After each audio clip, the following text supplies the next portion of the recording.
ఇలా నేను ఒకటే అడుగుతున్నా బండి సంజయ్ గారు, నేను ఛాలెంజ్ విసురుతా ఉన్నా, నీకు దమ్ము ధైర్యం ఉంటే నువ్వు మొగనివే అయితే నేను సవాల్ విసురుతున్నా కరీంనగర్ గడ్డ మీద నుంచి రా, ఈ గీతాభవన్ చౌరస్తాలో చెప్పు, నువ్వు టేక్ టైం మా కేటీఆర్ గారిని నేను తీసుకొని వస్తా.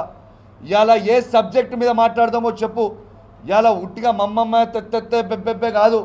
బండి సంజయ్ గారు, నీకు దమ్ముంటే సబ్జెక్టు మీద చర్చ పెడదాం దా.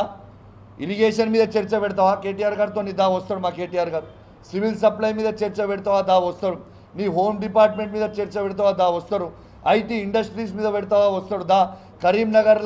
కరీంనగర్ పట్టణంలో ఇలా కేటీఆర్ గారు ఎంత, కమలాకర్ గారు ఎంత అభివృద్ధి చేసిండా దాని మీద చర్చ పెడదామా, దా వస్తాం చూద్దాం దా. ఇవన్నిటి మీద చర్చ పెట్టండి.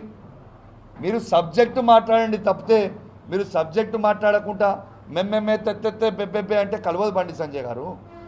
మీరు నోటికి వచ్చినట్టు కేటీఆర్ గారి మీద మాట్లాడితే మేము కూడా నోటికి వచ్చినట్టు కంటే మాట్లాడగలుగుతాం, నీకంటే ఎక్కువ మాట్లాడగలుగుతాం. నోటికి వచ్చినట్టు నీకంటే ఎక్కువ మాకు కూడా మాటలు వస్తాయి. ఇలా కేసీఆర్ గారిని పట్టుకొని ఒక కేసీఆర్ కొడుకు అయితే ఏం మాటలు అవి మాకు అన్నిక రాదా?